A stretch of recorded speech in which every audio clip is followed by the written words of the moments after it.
ইব্রাহিম আলাইহিস সালাম মাতাকে নত করে দিয়ে শুকরিয়া আদায় করতে লাগলে আল্লাহ পাক সময় মতো হযরত ইসমাঈল আলাইহিস সালামকে দুনিয়া জমিনে পাঠিয়ে দিলে। যখন ইসমাঈল আলাইহিস সালাম দুনিয়া জমিনে আসলে আম্মা জান হাজরা হুজুরের কোলটা একটা যেন আকাশে চাঁদ নেমে গেছে। প্রতিটা নবীদের সম্পর্ক আল্লাহর জান্নাতের সাথে, আর জান্নাত হলো রাসূলুল্লাহর নূর থেকে তৈরি। এই প্রতিটা নবীদের শরীর থেকে চাঁদের নাই নুরানি আলো চমকায়। এ যুবকেরা উদাহরণ দিবার জন্য চাঁদকে ডেকেছি, কিন্তু কোন নবীর কদমের ধুলোর উপযুক্ত চাঁদ হতে পারে না, কেননা চাঁদ তৈরি হয়েছে এ যুবকেরা, তরুণেরা, বাপেরা আমার রাসূলুল্লাহ নূর মুবারক থেকে। আর আশরাফুল মখলুকার মনুষ্য জাতিকে করেছে, আর মনুষ্য জাতিদের মধ্যে থেকে সব থেকে শ্রেষ্ঠ তো নবী রাসূল পয়গম্বর দিয়াকে আল্লাহ বানিয়েছে। কিন্তু উদাহরণ বুঝাবার জন্য দিলা আসে না গিয়ে যায় কয়েক মাস বাচ্চাকে নিয়ে ইব্রাহিম আলাইহিস সালাম বড় আদর করতে লেগেছে। আল্লাহ পাক আওয়াজ দিয়ে দিলেন, এই ইব্রাহিম তোমার বাচ্চা ও স্ত্রী হাজেরাকে নিয়ে গিয়ে ওই মক্কা যেখানে কাবা শরীফ আছে ওই জায়গাতে গিয়ে রেখে দিয়ে আসো। পরীক্ষা বলেন, কেউ কি আছেন নিজের এই কয়েক মাসের বাচ্চাকে শ্বশুর বাড়ি রেখে দিয়ে আরামে থাকতে পারবে? সব সময় মন ছুটবে না? হ্যাঁ, আর এমন একটা জায়গায় রেখে দিয়ে আসতে বলছে, তখন ওই কাবাটা ওখানে ছিল না, শরীফ ওখানে কাবা শরীফ, লোকালয়, পাহাড় পর্বত ঘেরা এলাকা, বালি পাথর এলাকা, খাদ্য নাই, লোকালয় নেই, মানুষ নাই, পানি পর্যন্ত না। সেই জায়গায় স্ত্রী আর কয়েক মাসের বাচ্চাকে আল্লাহ বলছে রেখে দিয়ে আসো। একবারও জিজ্ঞেস করেন আল্লাহ ওখানে আমার বাচ্চা কি খাবে, স্ত্রী কি খাবে, লোকালয় নেই, জিজ্ঞেস করেন। আল্লাহ বা হুকুম দিয়েছে, সঙ্গে সঙ্গে ইব্রাহিম আলাইহিস সালাম বাচ্চা ও স্ত্রীকে সাথে করে নিয়ে আর উটের উপরে সওয়ার হয়ে দীর্ঘ পথ অতিক্রম করে ওই কাবা শরীফের ওখানে পৌঁছে গেল। ওই জায়গাতে স্ত্রী হাজেরা হুজুরকে নামিয়ে এবং সন্তানকে নামিয়ে ইব্রাহিম আলাইহিস সালাম বলতে লাগলে, আমার প্রাণের স্ত্রী, আমার প্রাণের স্ত্রী, এই জায়গায় আপনি বাচ্চাকে নিয়ে আজ থেকে থাকবে। এই কথা যখনই শুনলো, স্ত্রী কি বলেছিল, আপনি চলে যাবেন না, আপনি চলে গেলে আমার কি হবে, এরকম কিছু বলেনি। আম্মা জান হাজেরা হুজুর তিনি আল্লাহ পাকের বড় নেক বান্দি ছিলেন, তিনারও পরীক্ষা রয়েছে। এর মধ্যে একদিকে আব্বা জান ইব্রাহিমেরও রয়েছে, আর একদিন আম্মা হাজেরারও রয়েছে। আম্মা জান হাজেরা বলেছিলেন, আমার প্রাণের স্বামী আপনি যাচ্ছেন, যান, বাধা দেব না, তবে একটা কথা জানতে চাইবো, আপনি নিজের মনের ইচ্ছায় রেখে যাচ্ছেন না আল্লাহ পাকের হুকুমে রেখে যাচ্ছে? ইব্রাহিম আলাইহিস সালাম বলেছে আল্লাহ পাকের হুকুম। এই কথা শোনার সাথে সাথে আম্মা জান হাজেরা হুজুর মুচকি এসে বলেছিলেন, জান কোনো চিন্তা নাই, কেন আপনি আমার যতটা বড় গার্জেন, যতটা নিরাপত্তার ওসিলা, আপনার থেকে অনেক বড় গার্জেন হলো আমার আল্লাহ। আরো জোরে বলুন সুবহানাল্লাহ।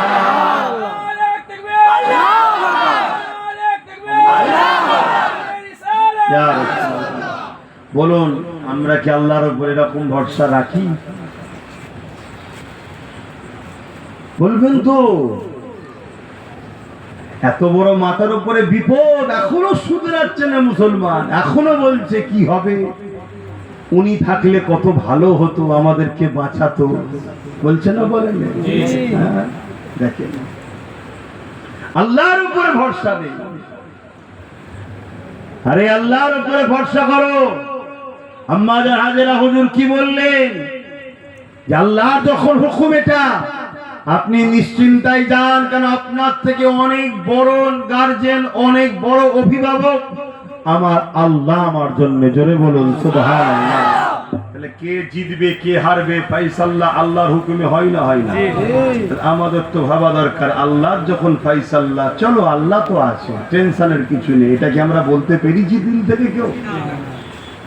এজন্যই তো মার খেচ্ছি, এজন্যই তো আমরা বিপদে পড়ছি। আমাদের সেই ঈমানটা নেই, সেই কথা মুখ দিয়ে বার করতে পারছি না। অথচ আম্মা জান হাজেরা হুজুরকে রেখে দিয়ে যখন ইব্রাহিম আলাইহিস সালাম চলে আসলেন, দীর্ঘ 1 বছর হয়ে গেল।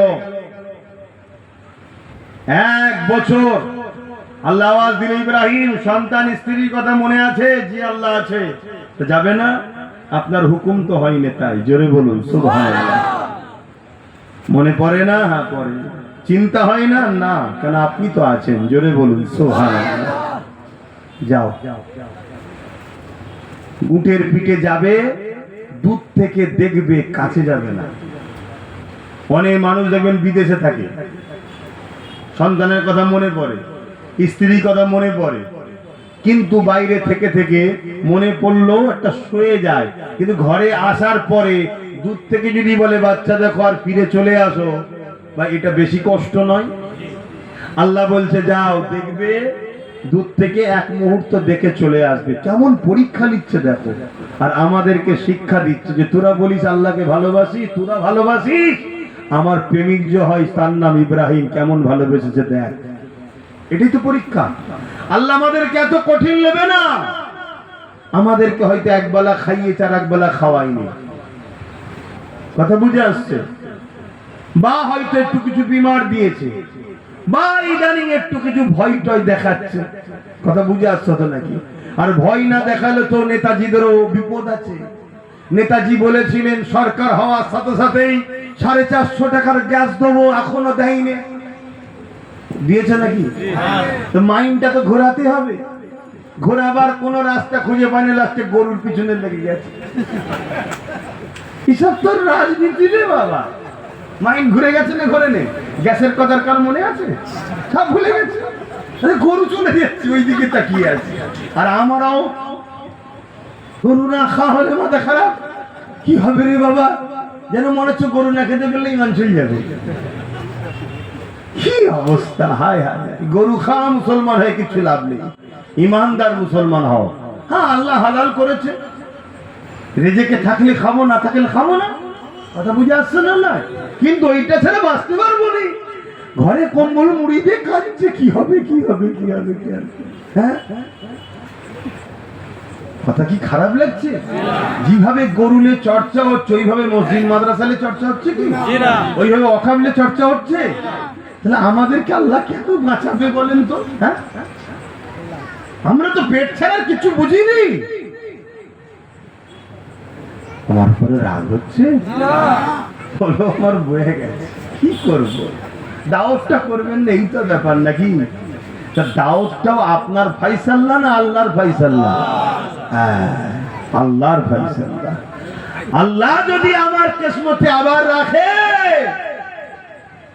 সবাই একদিকে হয়ে গেল, কেউ একজন দাঁড়িয়ে বলবে আমি একালি আসবো, কথা বুঝে আসছে না?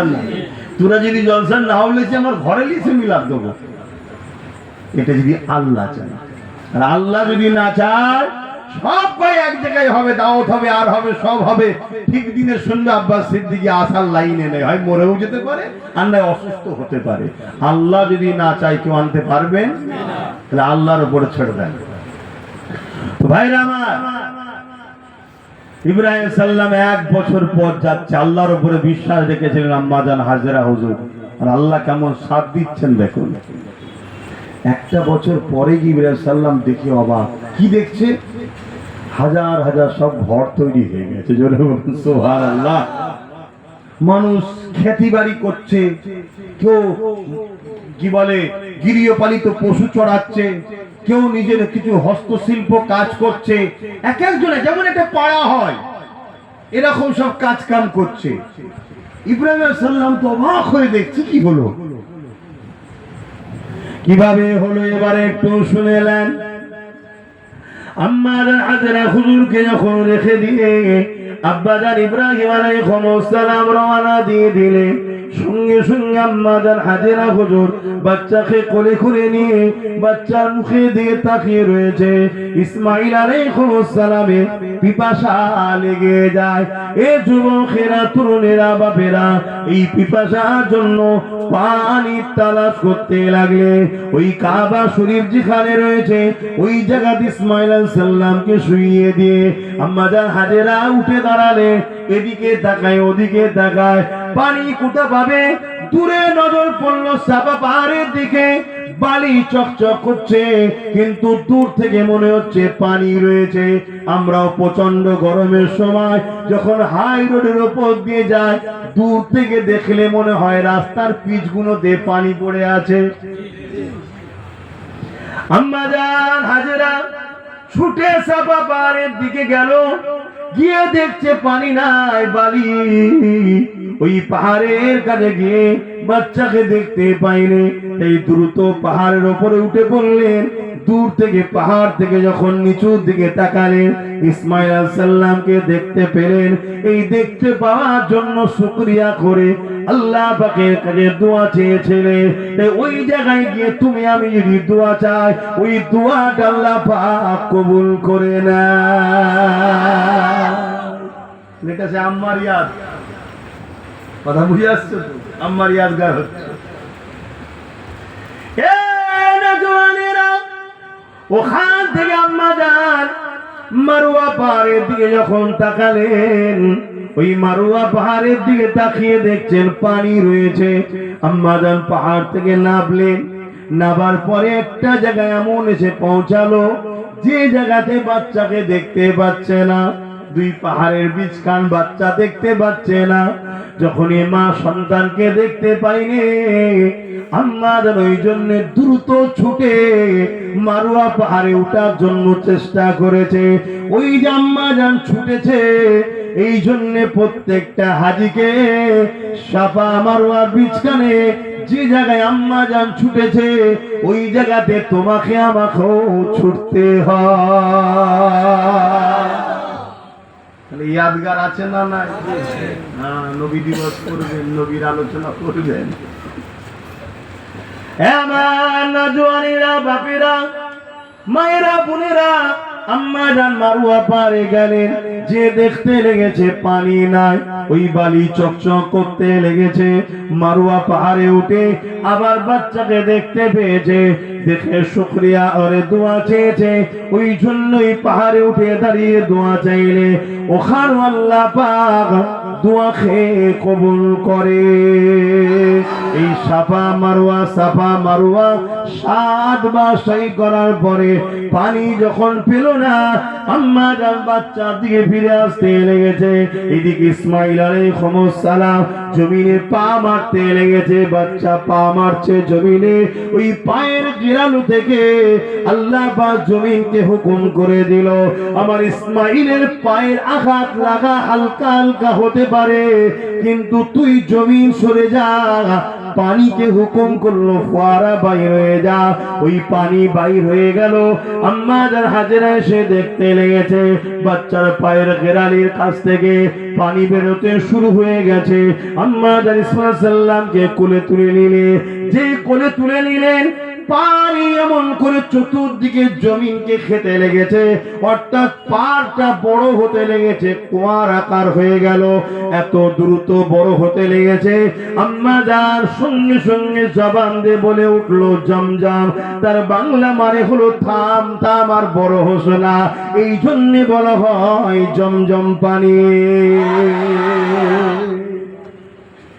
পৃথিবীর এমন কোন দেশ নাই যে দেশের বড় বড় ভিআইপিরা ইসলামের বিরুদ্ধে বলল জমজম পানি নুকিয়ে নুকিয়ে খায়। শুনছেন তো নাকি? কেন? জমজম এমন একটা পানি, পৃথিবীতে যত রোগ আছে যার ওষুধ নাই, সেই রোগকে সারাতে পারে জমজম পানি। জোরে বলুন সুবহানাল্লাহ। ক্যান্সারের মতো মারাত্মক রোগকেও আল্লাহ জমজম পানির বরকতে শেফা দেয়। জোরে বলুন সুবহানাল্লাহ। এটা এমন একটা নিয়ামত, 1000 বছর একটা পাত্রে রেখে দেন, তলাতে পানির কালারও চেঞ্জ হবে না, গন্ধও চেঞ্জ হবে না, তলাতে কোনো রকম শ্যাওলা কোনো কিছু পড়বে না। কেন? এই পানি দুনিয়ার অন্য কোনো পানি নয়, এটা আল্লাহর পেয়ারা নবী ইসমাইলের কদমের স্পর্শ লেখে স্পেশাল ইসমাইল নবীর জন্য আসা পানি। জোরে বলুন সুবহানাল্লাহ। তাম পৃথিবীর মানুষ ব্যারেল ব্যারেল ওই পানি ভর্তি করে নিয়ে যাচ্ছে, নিজে হাতে করে ধরে। ফ্লাইটে লোড বেশি হয়ে যায় বলে গভর্নমেন্ট বলে যে আপনাদের পানি নিয়ে যেতে হবে না, আমরা পানির বোতল সিল ওখানে পাঠিয়ে দেবো। গভর্নমেন্টের উপরে বিশ্বাস আছে, ঠিক আছে পানি নিই, তারপরও মন যায় একটু নিজে হাতে ডাইরেক্ট ধরে নিই, তাই তো নাকি? ছোট ছোট বোতলে করেও নিয়ে আসে। কেন? ওই এক বোতল পানি একটুকু অন্যতম মিশিয়ে দিলে আমাদের ঈমান, আমাদের বিশ্বাস, আমাদের ভক্তি ওটা পুরোটাতেই কামিয়াবি হয়ে যাবে। কথা বুঝে আসছে? এইভাবে সারা পৃথিবী বয়ে নিয়ে যায়, আবার পুরো আরব দুনিয়াও পানি খায়। তারপরও 4,5-5 হাজার বছরের ওই কুয়ার পানি আজও কমে না। জোরে বলুন সুবহানাল্লাহ। এটাই তো আল্লাহর কুদরত, এটাই তো ইসলাম সত্য। কথা বুঝে আসছে? আর কি নিদর্শন নেবেন ভাইরা আমার? ওই পানি পান করে আম্মাজান এবং ইসমাইল সাল্লাহ আম্মাজানের কোলে বসে আছেন। এমন সময়, তৎকালীন সময়েতে আমার দেশেও হয়েছে, এবং বিশেষ করে আরব দুনিয়ায় গৃহপালিত পশুর উপর নির্ভরটা বেশি ছিল। তাই একদল মানুষ পুরো এলাকা বেরোতো তাদের গৃহপালিত পশু নিয়ে, এখানে কিছুদিন লালন করত, আবার কিছু দূর গিয়ে আবার কিছুদিন লালন পালন করত, এরকম সব সিস্টেম ছিল। একটা গোত্র সর্দার সহ এরকম পশুদেরকে নিয়ে এক জায়গা থেকে আরেক জায়গায় যাচ্ছিল, তাদের পানি শেষ হয়ে গেছে। পানি শেষ হয়ে গেছে, তো পিপাসায় বড় কাতর, জীব জন্তুগুলো পিপাসা, পুরো গোত্র পিপাসায়। তো গোত্রের সর্দার চারিদিকে খুঁজছে পানি কোথায় পাওয়া যায়। হঠাৎ করে আসমানের দিকে নজর উঠেছে, দেখছে একটা জায়গায় পানি, পাখি নামছে আর উঠছে, নামছে আর উঠছে। পাখি যদি কোনো জায়গায় নামা উঠা করে জানবে ওখানে পানি আছে। জোরে বলুন সুবহানাল্লাহ। তো এই জন্যই গোত্রের সর্দার বললো ওই জায়গায় চলো, মনে হচ্ছে পানি আছে। পুরো কাফেলা খেলে ওই জায়গায় এসে হাজির হলেন। চারিদিকে পাহাড় দিয়ে ঘেরা, হাজার হাজার মাইল, 100 মাইল, কোনো লোক নেই, বস্তি নেই, বাড়ি নেই, খাবার কোনো ব্যবস্থা নেই। সেখানে একজন মহিলা বসে আছে আর তার কোলে একটা বাচ্চা রয়েছে, আকাশে চাঁদের থেকেও সুন্দর। জোরে বলুন সুবহানাল্লাহ। এই দৃশ্য দেখে আম্মাজান তো পুরো ঢাকা, পর্দার মধ্যে আছে। পর্দা হলো সভ্য নারীর পরিচয়। আমার ভারতের কালচার হলো পর্দা, এটা আমার ভারতের কালচার, মনে রাখবেন। ভারতের প্রাচীন ইতিহাস দেখবেন, ভারতের নারীরাও নিজেকে ঢেকে রাখতো, ইসলামের হোক আর না হোক। নতুন করে যে পর্দা উঠে যাচ্ছে এটা হলো পশ্চিমা আমেরিকাদের কালচার, মোটেই আমার ভারতের কালচার নয়। এখন আমার ভারত আমেরিকাদের ঘোল খাচ্ছে, আর তাদের কালচারে গিয়ে আমার ভারত আমেরিকার মতো কন্টিনিউ নারীরা ধর্ষিতা হচ্ছে। আমেরিকায় প্রতি সেকেন্ডে একটা করে নারী ধর্ষণ হয়। সেই কালচারকে আজকে আমার দেশ ফলো করার জন্য আমার দেশও প্রতি মিনিটে না হলো, প্রতি সেকেন্ডে না হলো, প্রতি ঘন্টার কাছাকাছি কভার করছে নারী ধর্ষণ হচ্ছে। অতএব আমেরিকাকে বর্জন করো, আমেরিকা থেকে মুখ ফিরাও, কারণ এরা পশ্চিমারা, এরা সভ্য সুরাতে পৃথিবীর সব থেকে বড় অসভ্য বর্বরেরা। কিন্তু আবার এদের বিরুদ্ধে বললে অনেকের কষ্ট হয়, আর যাদের কষ্ট হয় তাদেরকেই আবার জানাবো যে আমেরিকায় আমার ভারতের ছেলেদেরকে কোমরে দড়ি বেঁধে ফ্লাইটে অপমান করতে করতে ভারতে পাঠিয়ে দিয়েছে। আরব দুনিয়া কিন্তু পাঠায়নি। আর আরব দুনিয়া আমরা সম্মান করি শুধুমাত্র মক্কা মদিনা শরীফের জন্য। আমাদের কাছে নবীর কথা অনুযায়ী আমার মাতৃভূমি হলো আমার জান, আমার ভালোবাসার জায়গা। বলুন সুবহানাল্লাহ। নবী শিখিয়েছে দেশকে ভালোবাসা। কিন্তু উদাহরণ দিবার জন্য বলছি। তো যাই হোক, আমি ফিরে আসছি। আমার দেশের প্রাচীন ইতিহাস দেখবেন, প্রত্যেকটা ধর্মের মা, বেটিরা, বোনেরা তারা কিন্তু সব নিজেকে ঢেকে রাখতেন। এটা ভারতের কালচার, ভারতের সংস্কৃতি। এটা এখন ওই সব সোশ্যাল মিডিয়া হয়ে গেছে, যত বাচ্চা ছোট কাপড় পরছে করছে, ওইদিকে চলে যাচ্ছে। আল্লাহ আমার কওমের নারীদেরকে হিদায়াত করেন, হেফাজত করেন, বলুন আল্লাহুম্মা আমিন। তো ভাইরা আমার, মনে রাখবেন, উদাহরণস্বরূপ বলি, বাজারে গেছেন আপনি, 1 ডজন কলা কিনবেন, একটা কলা খোসা দিয়া আর একটা খোসা ছাড়ানো। খোসা ছাড়ানোটা 1 টাকা পিস নেবে, আর খোসাওয়ালাটা 5 টাকা পিস নেবে। আপনি কোনটা কিনবেন? কেন? দাম বেশি তো। ও, এর বেলায় ভালো বুদ্ধি আছে, আর ওর বেলায় বুদ্ধি নেই যে আমার মা, আমার বোন, আমার বেটিকে খোসা ছাড়ানোর উপরে যেমন সমাজের পোকামাকড়, ব্যাকটেরিয়া, ধুলো পড়ছে, খোসা ছাড়া থাকলে সমাজের চরিত্রহীনদের বুরাই নজরও পড়ে। কথা মাথায় ঢুকছে না? ঢুকে না? তো যাই হোক, আমি অত দিকে যাচ্ছি না, এখন অন্য বিষয়ে আলোচনা। যেদিন ওই বিষয়ে আলোচনা হবে পর্দালে, তখন বলবো। আমি যে কথা বলতে চাইছি, ওই সময়তে কি কথা বলছিলাম যেন? হ্যাঁ, আম্মা জান নেকাবের মধ্যে আছে, ঢেকে আছে। তো এই দৃশ্যটা দেখে গোত্রের সর্দারও বুঝে গেছে এ মেয়ে কিন্তু সাধারণ মেয়ে নয়। তাই তিনি নিজে না এসে তার কন্যাকে পাঠিয়েছে, যাও ওই মহিলা খাতুনকে বড় আদবের সাথে জিজ্ঞাসা করো যে পানি নিতে পারি কিনা। কেন পানি রহস্যময় পানি, এখানে পানি এলো কি করে? তো ওই সময় আম্মাজানের কাছে পাঠালেন তার কন্যাকে। কন্যা এসে বলল, আম্মাজান ইজাজত দিলেন, তারা পানি পান করলেন। সর্দার যখনই পানি পান করলো, সর্দার তো হয় তারা যারা ওই গোত্রের মধ্যে সব থেকে বুদ্ধিমান, সব থেকে শিক্ষিত, চতুর, জ্ঞানী, পুরো পরিবার কি বলে ওই এলাকাকে নিরাপদে রাখতে পারবে, সেই তো সর্দার হয় নাকি? আর এখন সর্দার হয় কে? যে পুরো এলাকাকে লুটে নিজে ধনী লোক হবে, সবাইকে গরিব বানাবে। হচ্ছে না? হয়নি? দুনিয়ার আকার মূর্খ, জালিম, চরিত্রহীন, তারাই তখন নেতা হয়ে যাচ্ছে। হচ্ছে না? হয়নি? এখন বাস্তব